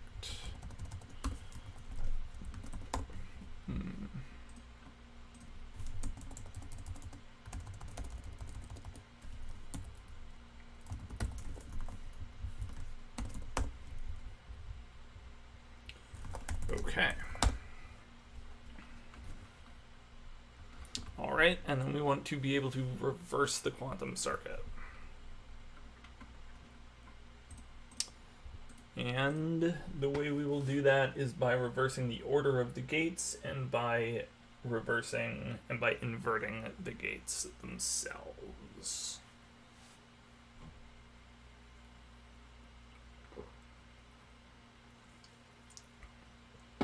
Which shouldn't be too bad.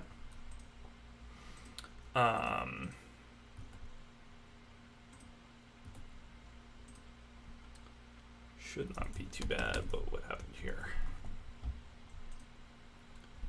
Pub function invert self returns a self, and all it does is invert it. Self.matrix.clone, and we expect all square matrices are invertible. All unitary square matrices are invertible. For those of you who don't remember your linear algebra, if a unitary matrix is one with a determinant of 1, then its determinant cannot be 0, and the non-invertible matrices are exactly the ones that have 0 determinant. So, okay, and then what we want to do for our test here.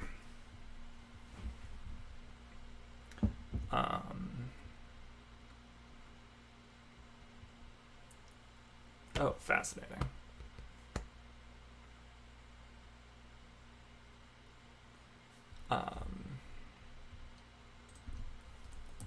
Reverse.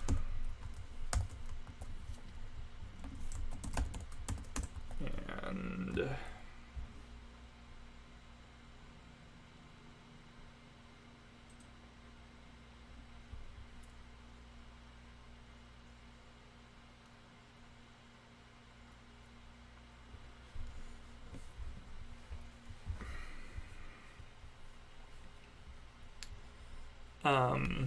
what's a compelling?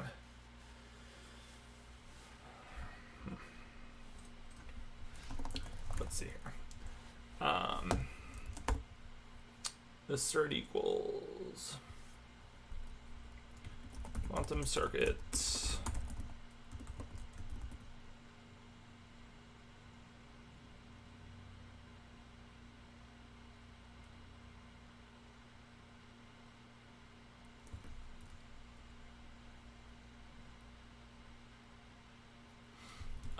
it's worth throwing a test in for this, I think. Test quantum circuit, test trivial quantum circuit.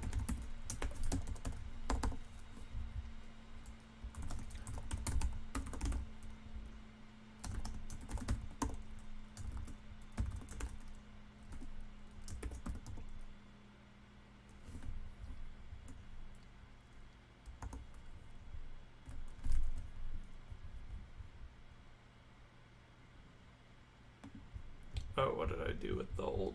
Oh, did I already define this?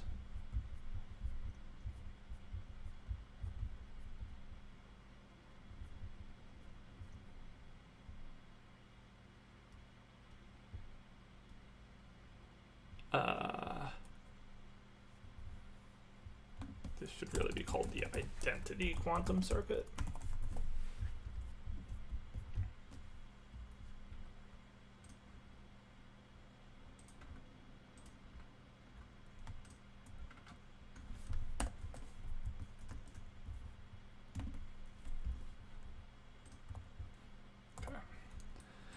Okay, that works, which is good. And then, what's the best test here?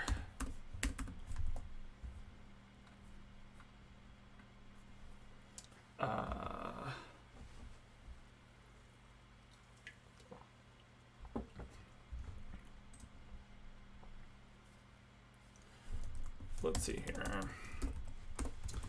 For basis in quantum register, all bases, all bases, all bases 2, we assert that they're the same. Hadamard is self-inverse. Is C not self-inverse? Yes. Okay, so this isn't like the best test in the world, though. What's a not self-inverse gate?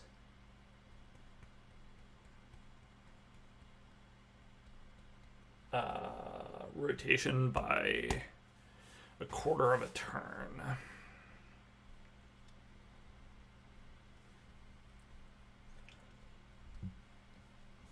Which corresponds to what? Quantum gate.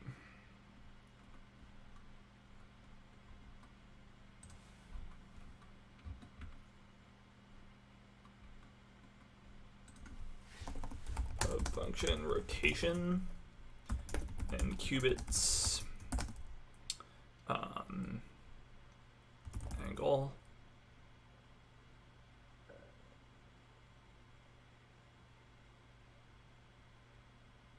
I just want to, or how about phase? Global rotation. We'll say global rotation. And qubits. And phase. F32. And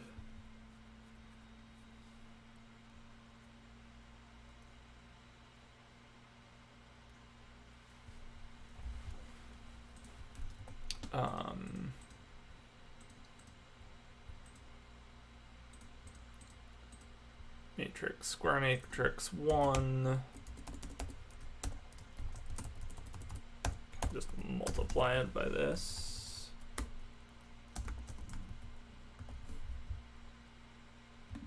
Actually, can I just take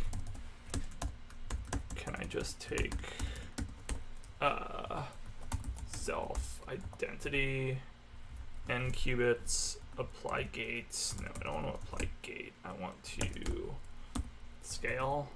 I guess I can't do that. Can't just multiply by a constant. Yeah, that would be, I don't want to be able to do that. Okay, self. Square matrix. Identity.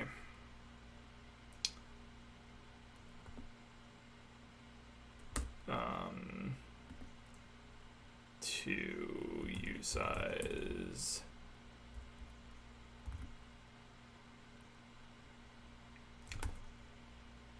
Power and qubits times a complex number. Polar. And 1 in phase. What is this? Polar, we're multiplying a complex number by a square matrix by a complex number. And then we're saying that should be the matrix inside that corresponds to the global notation. Good. And it doesn't like polar.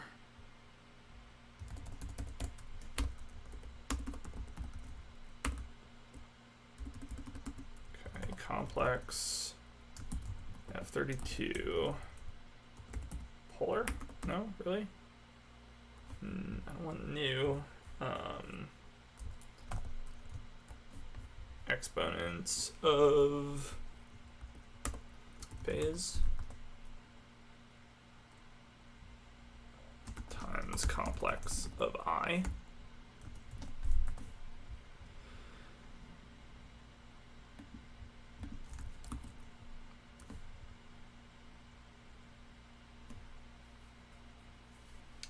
Use use an algebra complex field.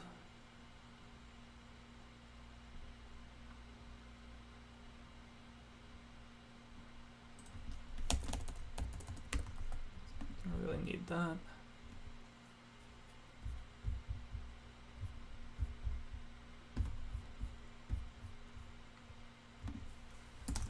Complex field.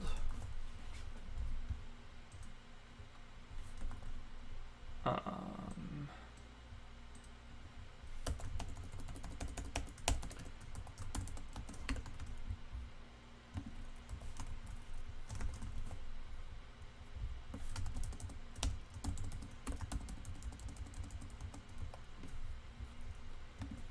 I guess we'll say dot scale this, and then we'll implement scaling for square matrices.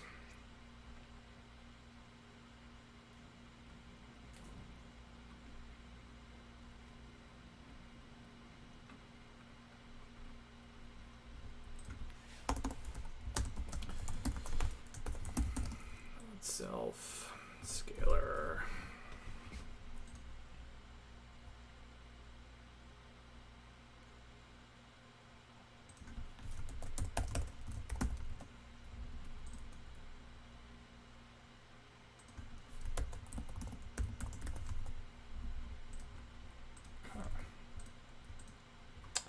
And then we need to be able to get all the bases from a quantum register.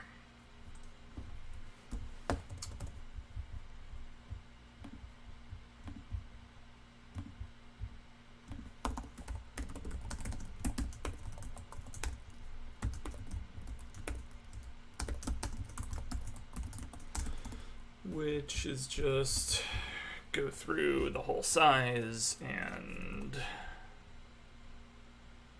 get all of the bases. And I prefer a return statement here. All right.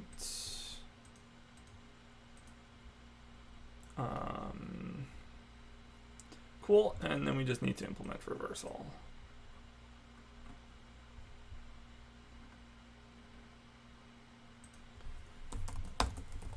Function reverse takes a self, returns a self. That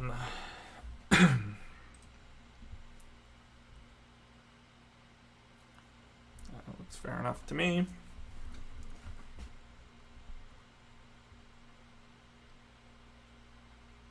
No, not quite.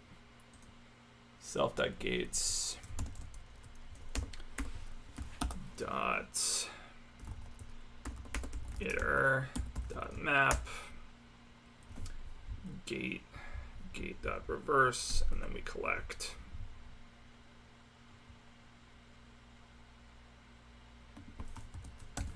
Gate dot clone dot reverse.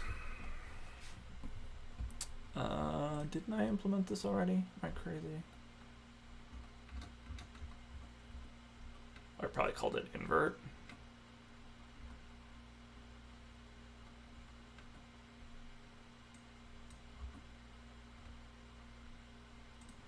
I really feel like I remember.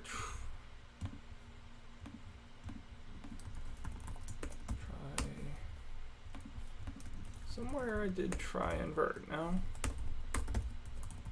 Invert.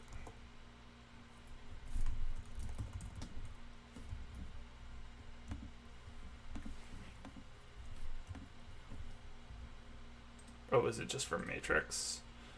Okay, I just did it for matrix, so I need to do it for quantum gate also.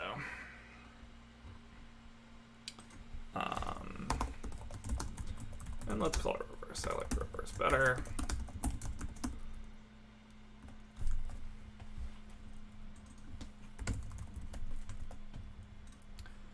Okay.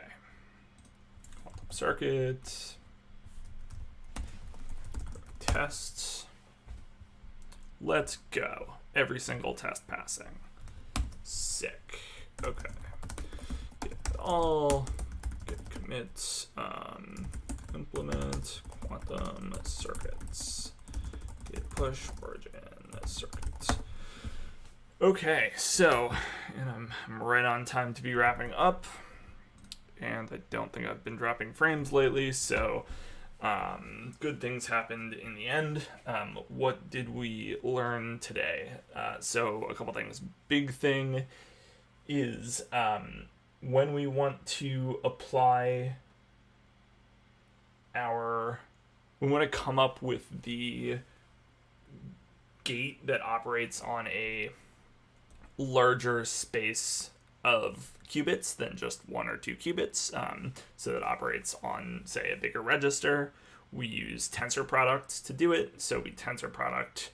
We just assume everything else is getting is the identity, and so we use an identity matrix on either side, and then we tensor product in the middle. We make the right sizes happen, and the result is we get our 1 or 2 qubit gate applied to n qubits, and we were able to do that. Second thing is determinant is homogeneous, not linear in multiplication by a constant, and so you have to handle the extra power of n. That is something I probably knew at some point, and it's something that I could have figured out by realizing that, say, the determinant of the matrix 2 times I is 4, not 2. That's the easy proof of that fact. I didn't think about it until I was already deep in the debugging. But here we are. We now have the ability to construct arbitrary quantum circuits. This is exciting. 2 things I want to do. So next time, finally, we should, at the beginning, be able to do a quantum Fourier transform and an inverse quantum Fourier transform. We might also do David Deutsch's algorithm, which is like the simplest, interesting algorithm, I would say. It's a little like contrived, so it's like theoretically important, but maybe not that actually important. So I'm not sure if I'm going to do it. But for the quantum Fourier transform certainly is. It's the biggest. It's the main step to getting us to